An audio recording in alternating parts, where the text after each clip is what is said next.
ملی ہے خوبیاں انسان کو مدینے سے، چرائی پھول نے خوشبو وہاں پسینے سے۔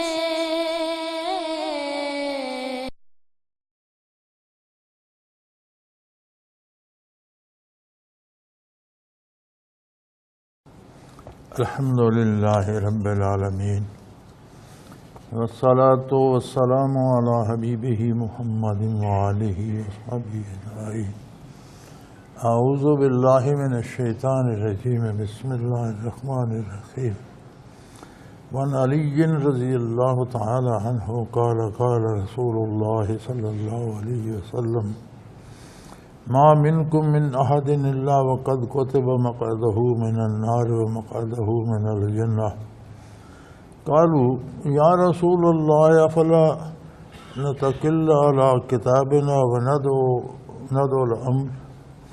قال اعملوا فکل میسر لما خلق له، اما من کان من اہل السعادۃ فیسر له لعمل السعادة، واما من کان من اہل الشقاوۃ فیسر له لعمل الشقاوة، ثم اقرأ واما من آتى واتقى وصدق بالحسنى إلى الآية، أو كما قال رسول اللہ صلی اللہ علیہ وسلم۔ حضرت علی رضی اللہ تعالی عنہ سے روایت ہے، وہ فرماتے ہیں رسول اللہ صلی اللہ علیہ وسلم نے فرمایا کہ تم میں کوئی ایسا شخص نہیں جس کا ٹھکانہ اللہ نے لکھ نہ دیا ہو کہ اس کا ٹھکانہ دوزخ میں ہوگا یا جنت میں ہوگا۔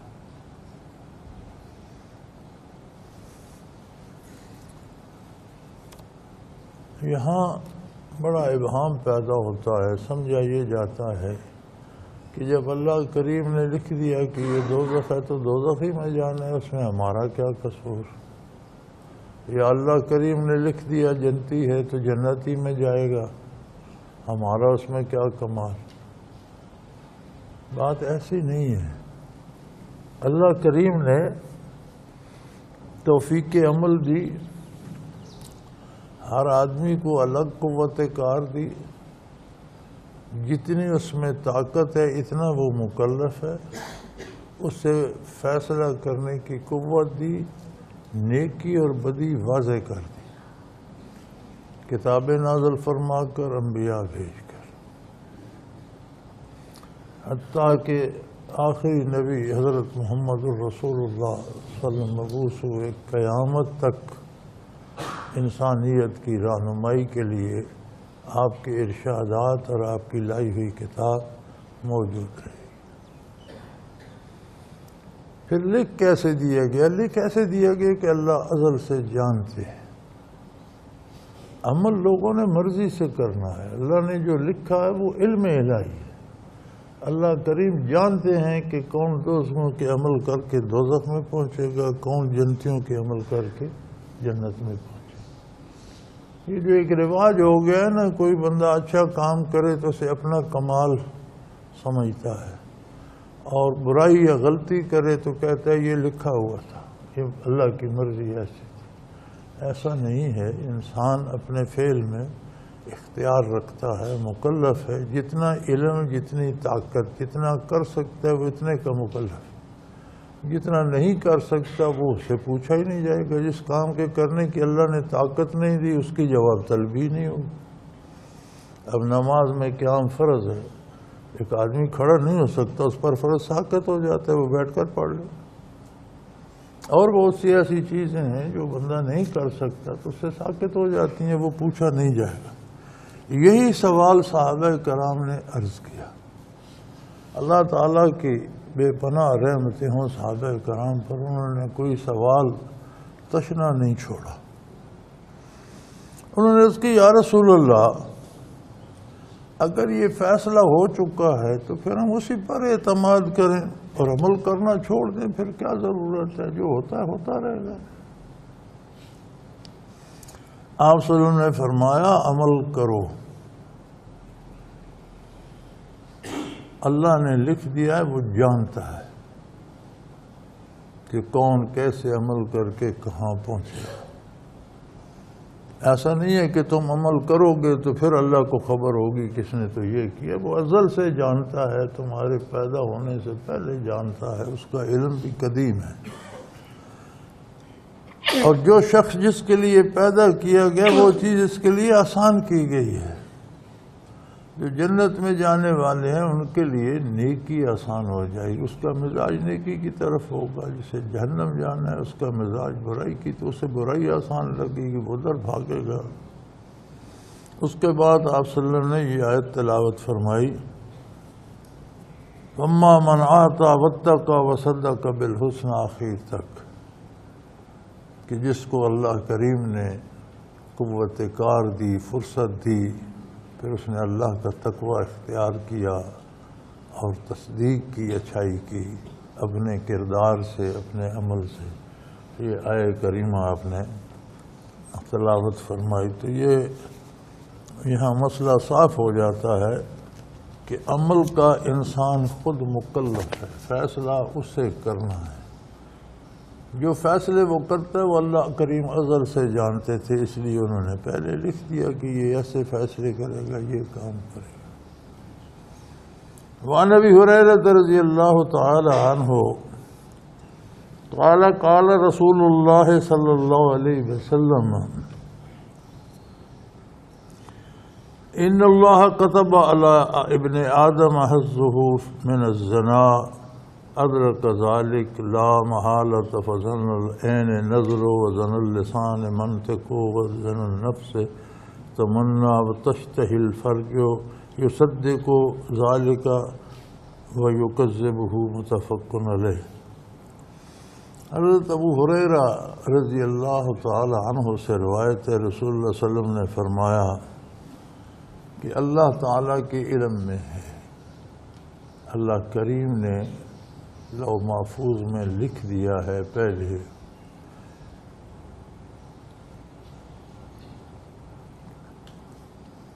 کہ کون برائی کرے گا، کون زنا کرے گا، کتنا عرصہ کرے گا، کتنا کرے گا۔ یہ ہر فعل جو ابن آدم سے صادر ہوتا ہے علم الہی میں پہلے سے موجود ہے۔ بندہ کرتا اپنے فیصلے سے ہے، اللہ پہلے سے جانتے ہیں کہ یہ فیصلہ کرے گا اور یہ کام کرے گا۔ آگے تعریف فرمائی کہ زنا ہے کیا؟ فرمایا آنکھ کا زنا دیکھنا ہے، بری نظر سے دیکھنا آنکھ کا زنا ہے۔ زبان سے فوش کلامی کرنا زبان کا زنا ہے۔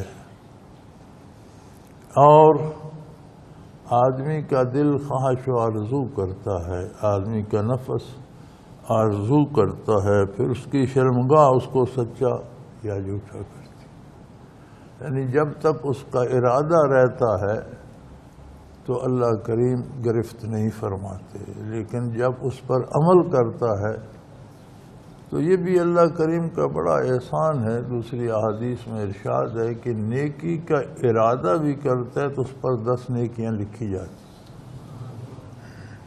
عمل کرتا ہے تو 10 سے لے کر 700 تک جتنا اللہ چاہے اتنے گناہ ثواب لکھ دیتا ہے۔ برائی کا ارادہ کرتا ہے تو اس پر گرفت نہیں ہوتی جب تک برائی پر عمل نہیں کرتا، اور عمل کرتا ہے تو جتنی برائی کرتا ہے اتنی ہی لکھی جاتی ہے، اس میں اضافہ نہیں کیا جاتا۔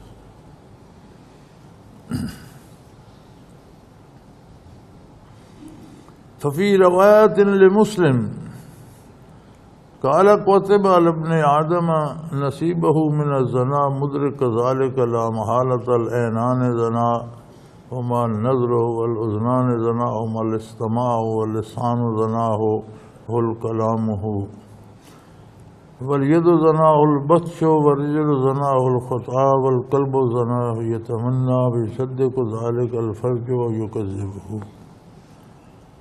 اور مسلم کی روایت میں ہے کہ آدم کے بیٹے پر اس کا زنا کا حصہ لکھ دیا گیا ہے، وہ ایسا ہی کرے گا، اس کو ضرور پائے گا۔ آنکھوں کا زنا بری نظر ہے، بری نظر سے برے ارادے سے دیکھنا ہے۔ کانوں کا زنا برائی کا سننا ہے۔ زبان کا زنا فوش کلامی ہے۔ ہاتھ کا زنا غلط چیزوں میں ہاتھ ڈالنا، اپنے حق سے زیادہ لینا ہے۔ پاؤں کا زنا برائی کی طرف چلنا ہے، اور دل خواہش کرتا ہے، آرزو کرتا ہے، پھر اعضائے بدن اس کی تصدیق کرتے ہیں یا تکذیب کرتے ہیں۔ یعنی ارادہ تو برائی کا دل میں آتا ہے، پھر انسان کے اعضاء و جوارح اس پر عمل کرتے ہیں تو برائی لکھی جاتی ہے، اگر عمل نہیں کرتے تو اللہ کریم معاف فرما دے۔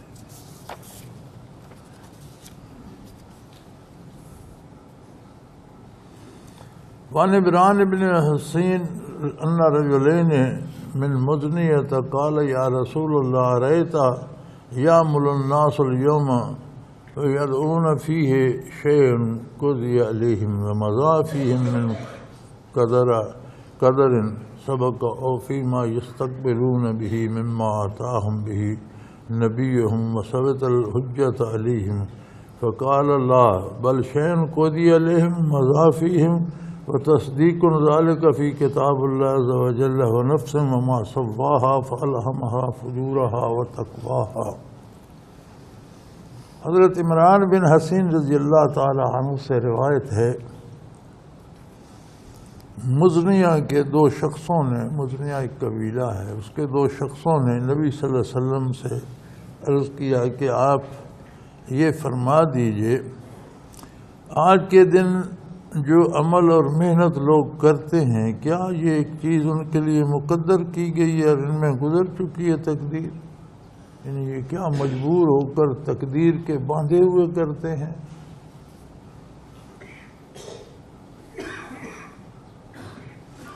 یا آگے ہونے والی اس چیز سے کہ لایا ہے اللہ کے نبی، ان کے پاس دلیل ان پر ثابت ہوگی، یا اللہ کا نبی جو احکام لایا ہے وہ ان پر حجت اور دلیل بن گئی، یا اس کو مانتے ہیں یا اس کا انکار کرتے ہیں۔ آپ صلی اللہ علیہ وسلم نے فرمایا کہ جو چیز مقدر ہو گئی، پہلے لکھی گئی، وہ علم الہی میں ہے، اللہ کریم جانتے ہیں کہ کون کیا کرے گا، اور اس کی تصدیق کتاب اللہ میں ہے۔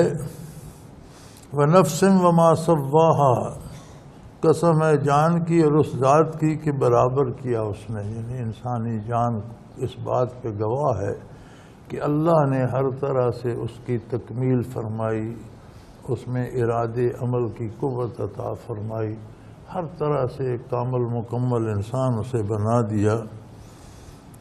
فَأَلْهَمَهَا فُجُورَهَا فَتَقْوَاهَا، پھر اس کو دونوں قوتیں التا کر دیں، اس کے دل میں ڈال دیں، القاها اس میں ڈال دیں، نیکی کی بھی اور برائی کی بھی، تو اسے راستے سمجھا دی۔ اب فیصلہ اس کا ہے، وہ نیکی کا راستہ اختیار کرتا ہے یا برائی کا۔ رواہ مسلم، یہ اگلی روایت مسلم شریف کی ہے۔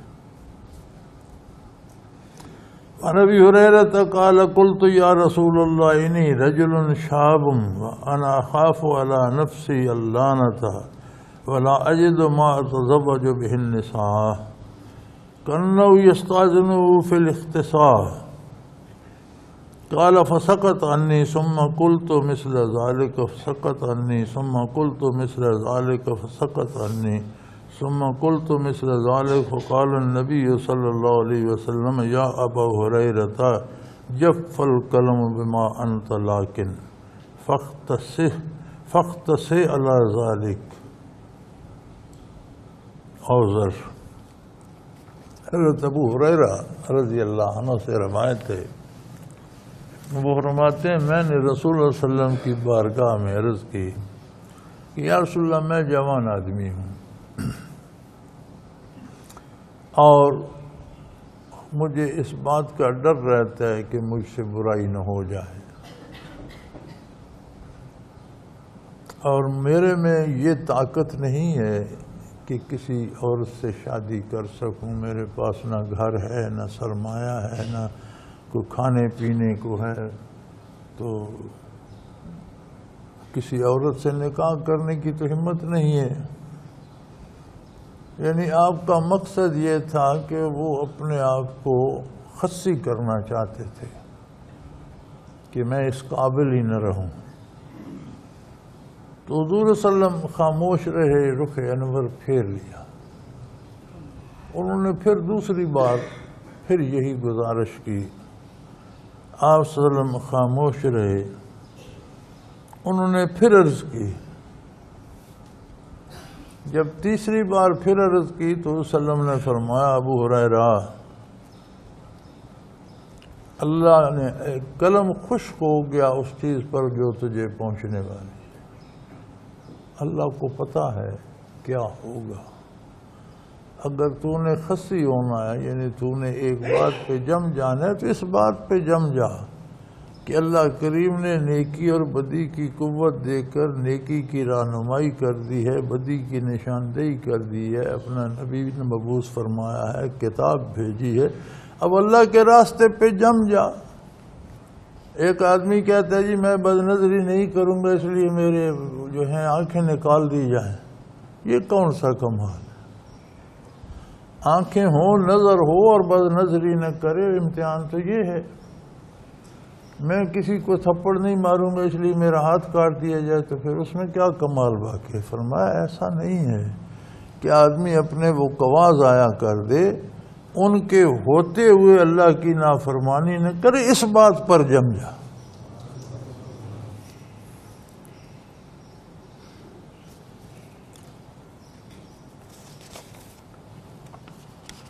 ایک بندہ کہتے ہیں میری زبان کاٹ تو میں کبھی جھوٹ نہیں بولوں گا، یہ تو کوئی کمال نہیں ہے، زبان ہی نہیں ہوگی جھوٹ کیا بول رہے گا؟ زبان بھی ہو، باتیں بھی کریں، لیکن ان میں صداقت ہو، مقصود تو یہ ہے۔ وعن عبداللہ ابن عمر رضی اللہ تعالی عنہما قال قال رسول اللہ صلی اللہ علیہ وسلم ان قلوب بنی آدم کلھا بین اصبعین من اصابع الرحمن کقلب واحد یصرفہ کیف یشاء۔ ثم قال رسول اللہ صلی اللہ علیہ وسلم اللہم مصرف القلوب صرف قلوبنا علی طاعتک۔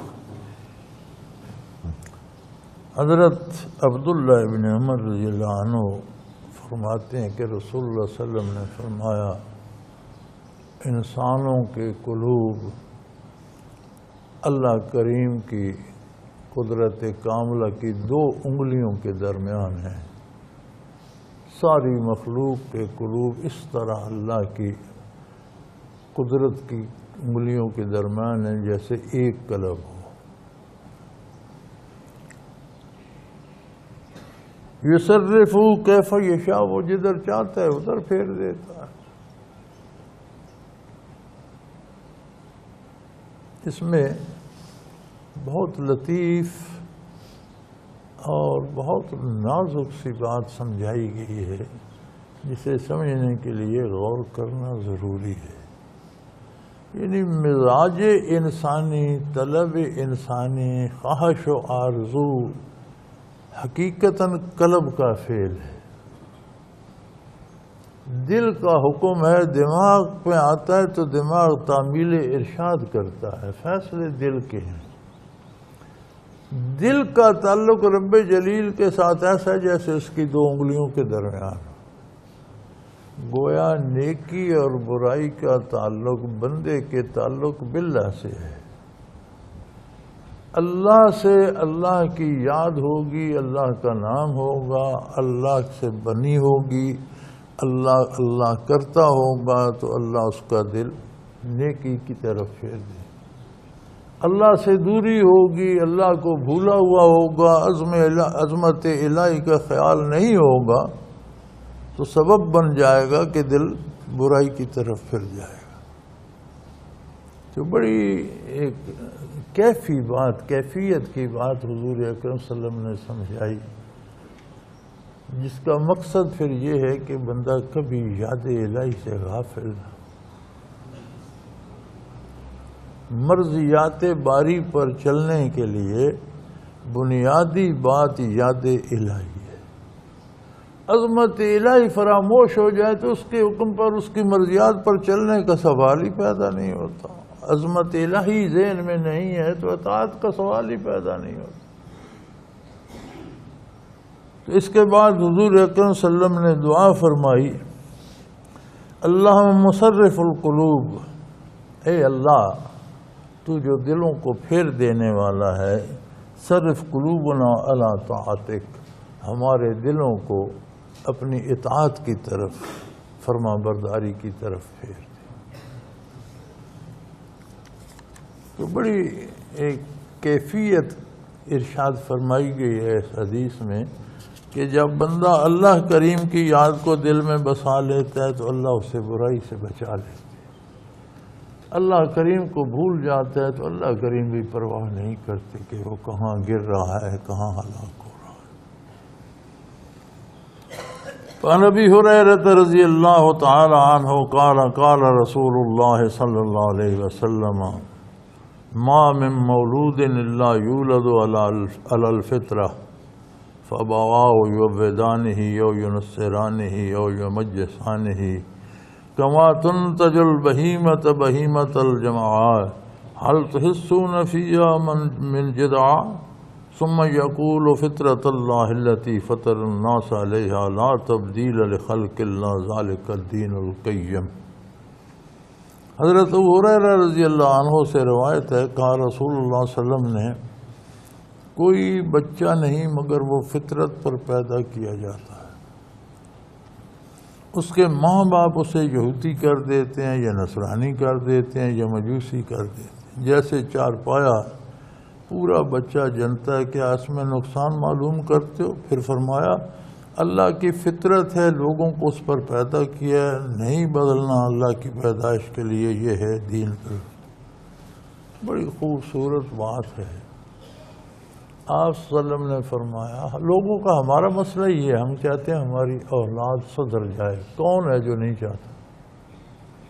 ہم چاہتے ہیں ہماری اولاد نیک نام ہو، ہم چاہتے ہیں ہماری اولاد محنت کرے، پیسہ کمائے، آسودہ حال ہو، خوشحال ہو، یہ سب ہم چاہتے ہیں۔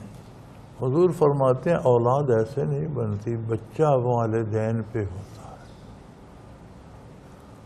مثال دی کہ کبھی دیکھا کہ گائے بیل سے کوئی گھوڑا پیدا ہوا، کبھی دیکھا کہ گھوڑوں کی نسل میں کوئی گدھا پیدا ہو گیا، کبھی گدھوں کی نسل میں کوئی اونٹ پیدا ہو گیا، اونٹ سے اونٹ، بیل سے بیل، گدھے سے گدھا، کتے سے کتا، شیر سے شیر۔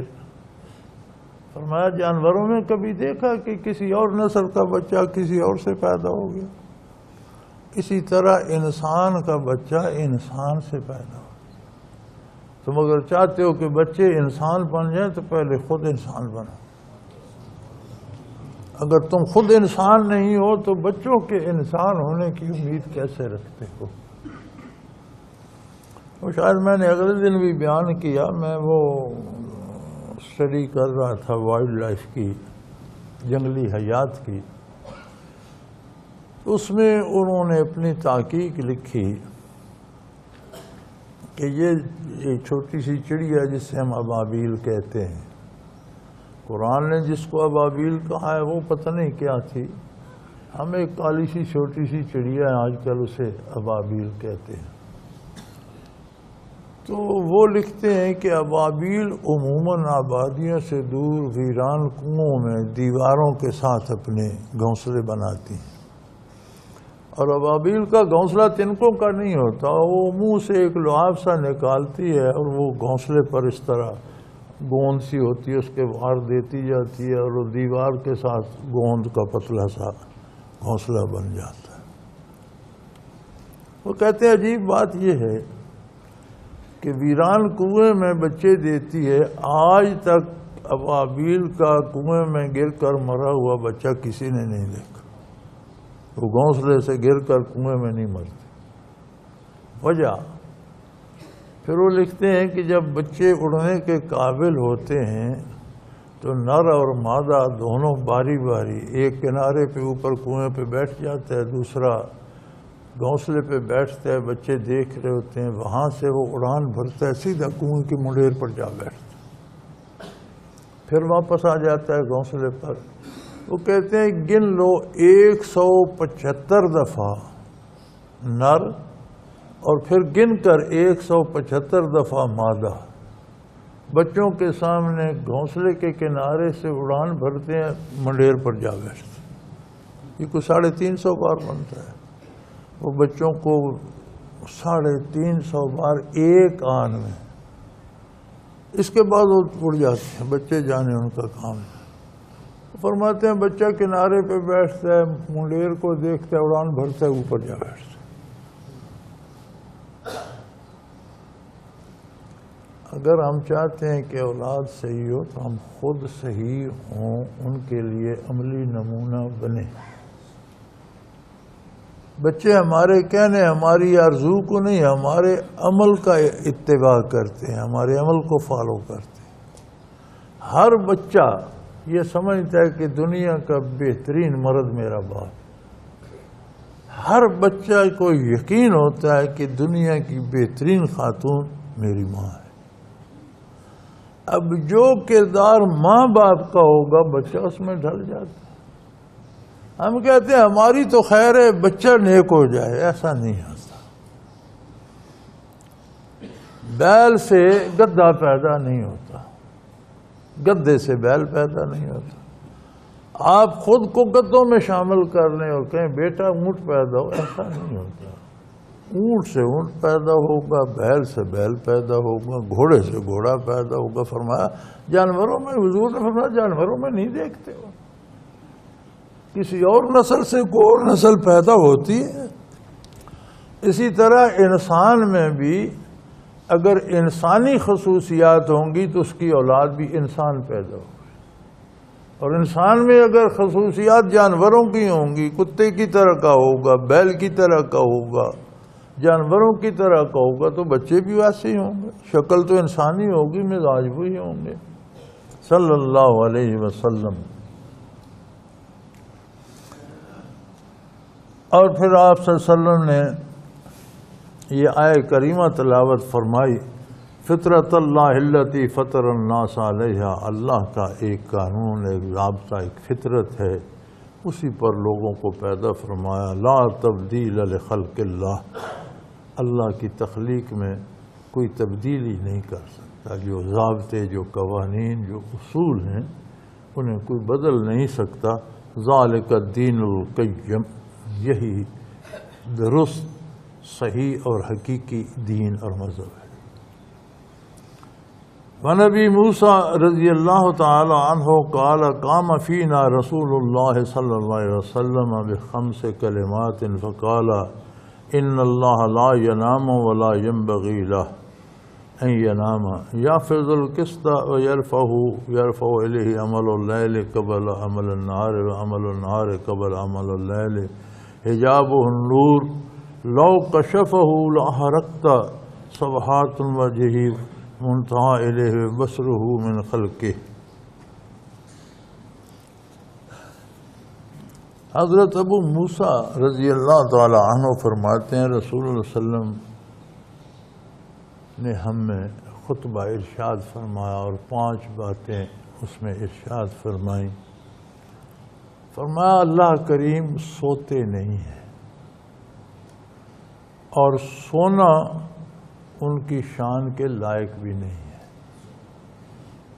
سونا ان کمال میں ایک کمی ہے، سو جاتا ہے جو اس میں بالکل وہ مردے کی طرح ہو جاتا ہے۔ فرمایا اللہ کو زیب بھی نہیں دیتا کہ وہ سو جائے، لہذا اللہ کریم کے لیے نیند نہیں ہے، اللہ سوتے نہیں ہیں۔ اور وہ ترازو کو پست بھی کرتے ہیں، بلند بھی کرتے ہیں۔ یعنی کسی کے لیے فراخی ہونا، عزت ہونا یہ اللہ کی طرف سے ہے، ذلیل اور ذلت تنگ دستی ہونا اللہ کی طرف سے ہے، لیکن اللہ کریم زبردستی مسلط نہیں کرتے۔ جیسا اس کا رشتہ اللہ کے ساتھ ہوتا ہے ویسے نتائج اس کی طرف بھیجتے رہتے۔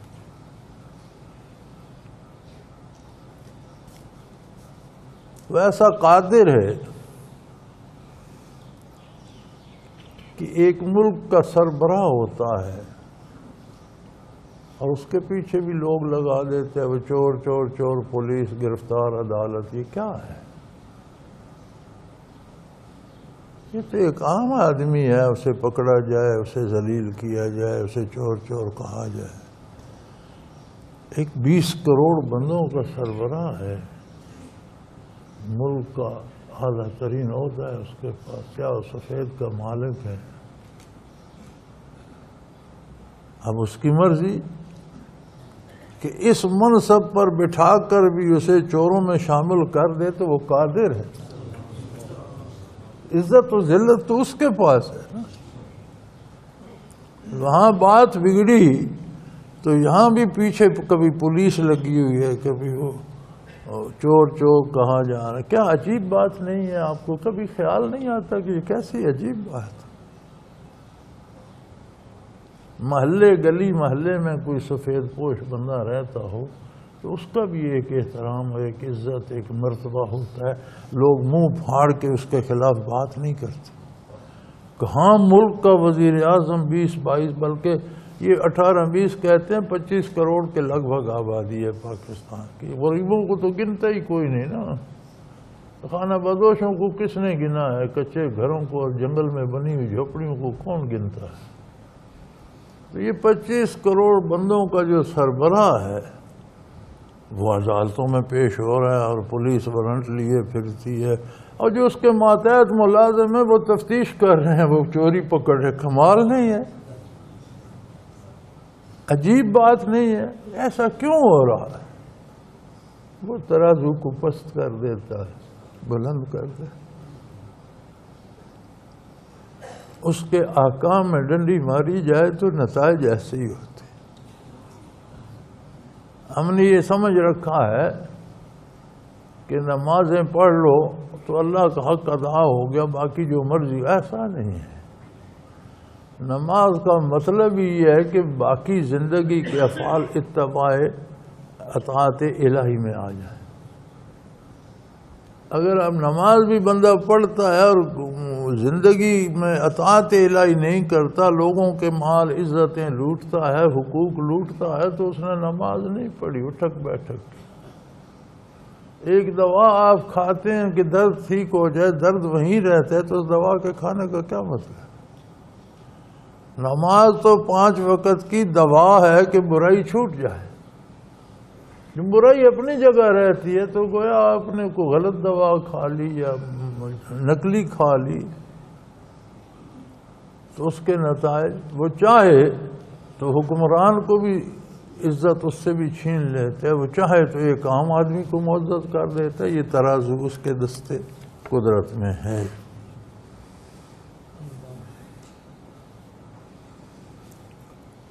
رات کے عمل دن کے عمل سے پہلے اس کی طرف اٹھائے جاتے ہیں اور دن کے عمل رات سے پہلے اس کی طرف۔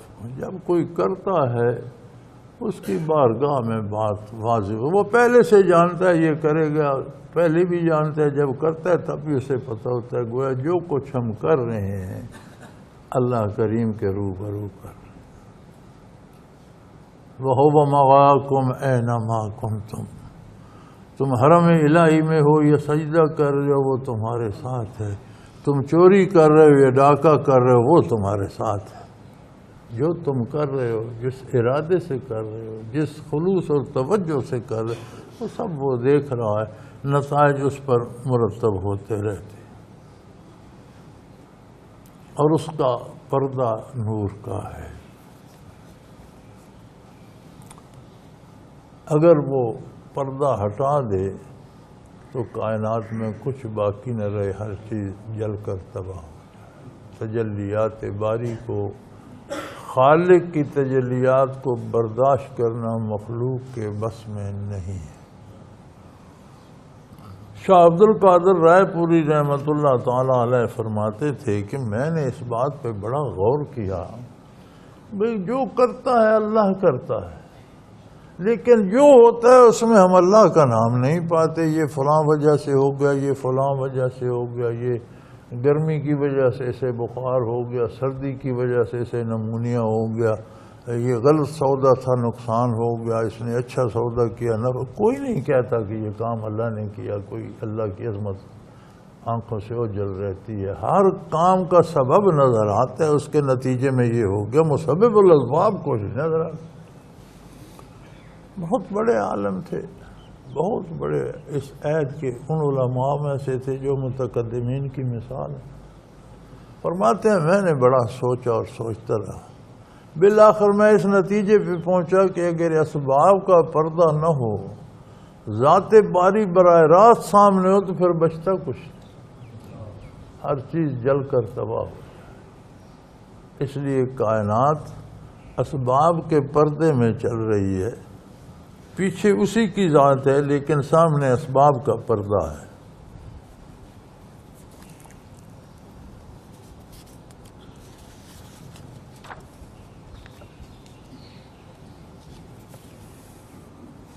وعن ابی ہریرہ رضی اللہ تعالی عنہ قال قال رسول اللہ صلی اللہ علیہ وسلم ید اللہ ملیا تغیظها نفقۃ ساع اللیل والنہار رأیتم ما انفق مذ خلق السماء والارض فانه لم یغض ما فی یدہ وکان عرشہ علی الماء وبیدہ المیزان یکفی یرفعہ۔ حضرت ابو ہریرہ رضی اللہ عنہ سے روایت ہے، رسول اللہ نے فرمایا کہ اللہ کا ہاتھ تو بھرا ہوا ہے، یعنی اس کے خزانوں میں کوئی کمی نہیں، رات اور دن کا خرچ اسے کم نہیں کرتا۔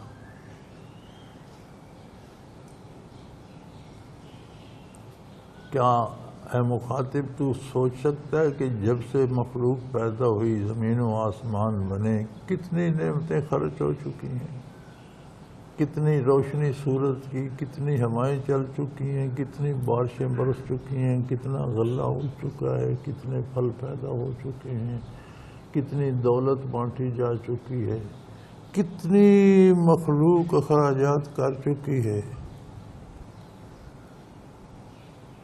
لیکن اس کے خزانے میں کمی نہیں آئی۔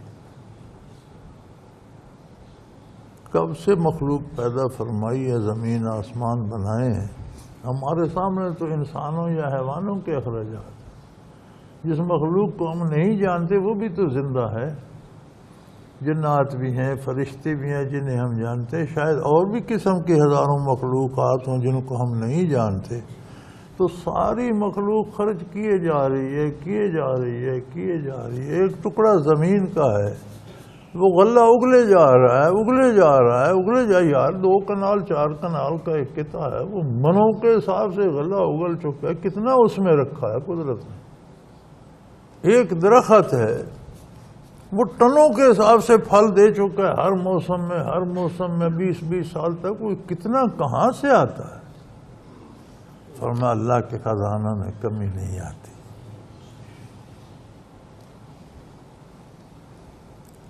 پھر آپ صلی اللہ علیہ وسلم نے فرمایا کہ اس کا عرش تو پانی پر تھا، یعنی کچھ بھی نہیں تھا، سب سے پہلے عرش الہی تخلیق کیا گیا اور پانی کی تخلیق ہوئی، 2 چیزیں تھیں، کچھ بھی نہیں تھا۔ تو اس نے ساری کائنات محض عدم سے بنائی، یعنی کوئی مادہ نہیں تھا جس سے چیزیں بنائی جاتی، کوئی مٹیریل نہیں تھا، محض پانی تھا، یہ عرش الہی تھا، یہ پہلی تخلیق تھی۔ اللہ نے پانی پیدا فرمایا، عرش الہی پیدا فرمایا، کچھ بھی نہیں تھا، اور کوئی مٹیریل نہیں تھا، کوئی گارا نہیں تھا، کوئی مٹی نہیں تھی، کوئی پتھر نہیں تھا، کوئی چیز نہیں تھی جس سے چیزیں بنتی، عدم سے اتنی تخلیق کر دی، عدم سے چیزوں کو وجود دے دیا، کچھ نہ ہونے سے سب کچھ بنا دیا، ایسا قادر ہے۔ تو آئندہ بھی فرمایا ترازو اس کے ہاتھ میں ہے، بلند کرتا ہے یا پست کرتا ہے، یعنی فیصلے اس کے دست قدرت میں ہے۔ اگر کوئی خوشحال رہنا چاہتے تو اللہ سے بنا کر رکھے، یعنی خوشحالی تمہارے شعور، تمہاری دانشمندی، تمہاری عقل پر نہیں ہے، اس کی عطا پر ہے۔ تمہارا معاملہ اس سے درست ہے تو ساری باتیں درست ہیں، عقل بھی آ جائے گی، شعور بھی آ جائے گا، آزادی بھی نصیب ہو جائے گی، عزت بھی نصیب ہو جائے گی، دولت بھی نصیب ہو جائے گی۔ ادھر سے بات بگڑ گئی تو تم صحیح بھی کرو گے، نتائج الٹے آئے۔ اور مسلم کی ایک روایت میں ہے، فی رایت المسلم ہے، یمین اللہ ملعا، اللہ کی قدرت کا دست قدرت بھرا ہوا ہے۔ قال ابن النمیر ملعان صاع لا یغیظها شیم لیل والنہار، قدرت کا ہاتھ بھرا ہوا ہے۔ ابن نمیر رحمۃ اللہ تعالی نے فرمایا وہ ہمیشہ دینے والا ہے، رات اور دن، اور کوئی عطا اس کے خزانوں کو کم نہیں کرتی۔ عنہ قال سئل رسول اللہ صلی اللہ علیہ وسلم عن ذراریٰ المشرکین قال اللہ اعلم بما كانوا عاملین۔ اسی ابو ہریرہ رضی اللہ عنہ سے روایت ہے، رسول اللہ صلی اللہ علیہ وسلم سے مشرکین کی اولاد کے بارے پوچھا گیا کہ یا رسول اللہ، یہ کافر و مشرک جو ہیں، ان کے معصوم بچے جو مر جاتے ہیں ان کا کیا ہوگا؟ آپ صلی اللہ علیہ وسلم نے فرمایا اللہ اعلم بما كانوا عاملین، اللہ بہتر جانتے ہیں کہ ان کا کیا فیصلہ ہو۔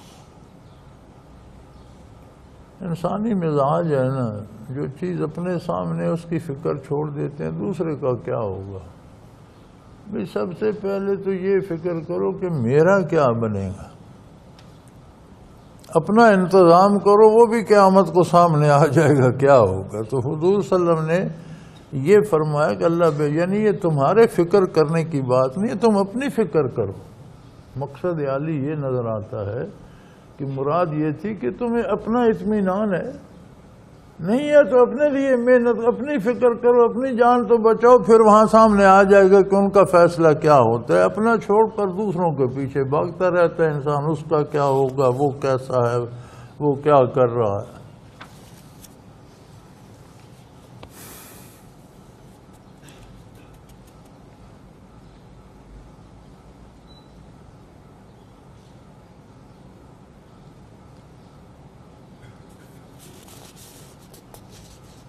حضرت عبادہ بن صامت رضی اللہ تعالی عنہ قال قال رسول اللہ صلی اللہ علیہ وسلم ان اول ما خلق اللہ القلم فقال له اكتب قال ما اكتب قال اكتب القدر وكتب ما كان وما هو كائن الى الابد رواه الترمذی وقال هذا حدیث غریب اسنادا۔ حضرت عبادہ بن صامت رضی اللہ عنہ سے روایت ہے کہ رسول اللہ نے فرمایا سب سے پہلے اللہ نے قلم کو پیدا فرمایا، اسے کہا لکھ۔ اس نے عرض کی اللہ کیا لکھوں؟ فرمایا جو چیز ہو چکی ہے اور جو ہونے والی ہے آئندہ وہ لکھ۔ اس نے قیامت تک ہونے والی ہر شے لکھ دی۔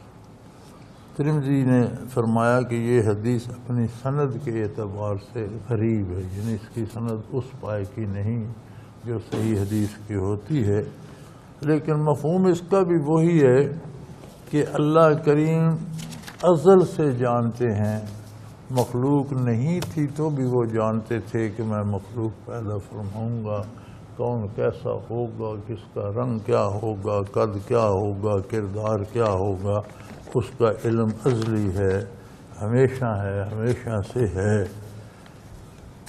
اور ایک فرقہ ہے ہمارے ہاں، اس کا ایک عقیدہ ہے، اسے عقیدہ بدع کہتے ہیں۔ بدع کا مطلب ہے ابتداء کرنا، شروع کرنا، اسی سے بدعت بھی ہے، کوئی نیا کام شروع کر دینا جو شریعت میں پہلے نہ ہو، اسے بدعت کہا جاتا ہے۔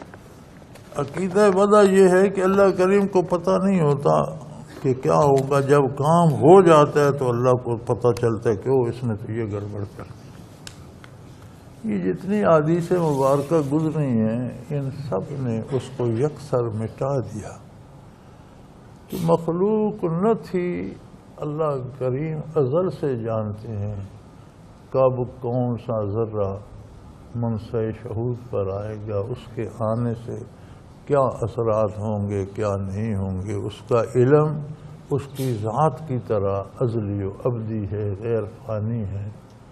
ایسا نہیں ہے کہ کوئی علم اللہ کے پاس نہیں پھر اسے حاصل ہو گیا، کوئی صفت اللہ کی ایسی نہیں ہے کہ پہلے نہیں تھی پھر اس نے حاصل کر نہیں۔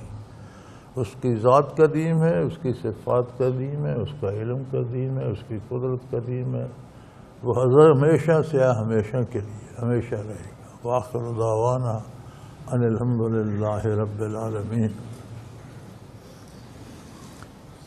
الحمدللہ رب العالمین والصلاة والسلام علی حبیبہ محمد وآلہ وصحبہ اجمعین۔ اللہم ربنا لا تقتلنا بغضبک ولا تہلکنا بعذابک واعف عنا قبل ذلک۔ اللہم ربنا لا تسلط علینا من لا یرحمنا، انت ولینا فی سفرنا وحضرنا فی مالنا واہلنا، انت ولینا فی الدنیا والآخرہ، توفنا مسلمین والحقنا بالصالحین۔ وصلی اللہ تعالی علی حبیبہ محمد وآلہ وصحبہ برحمتک یا رب۔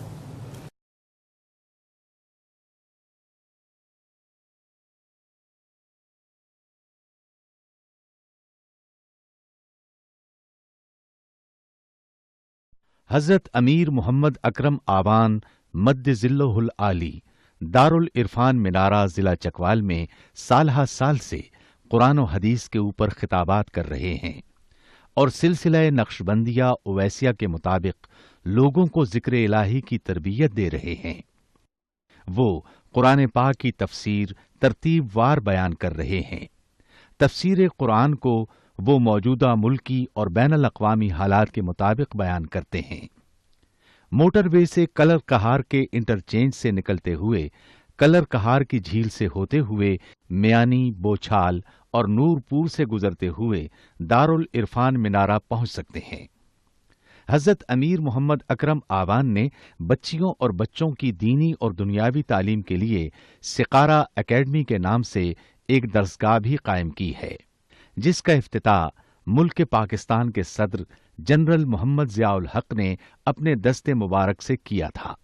وہ تمام احباب جو اسلام کی طلب رکھتے ہیں ان سے گزارش ہے کہ دارالعرفان منارہ ضلع چکوال میں امیر محمد اکرم آوان صاحب کے خطابات سے مستفید ہوں۔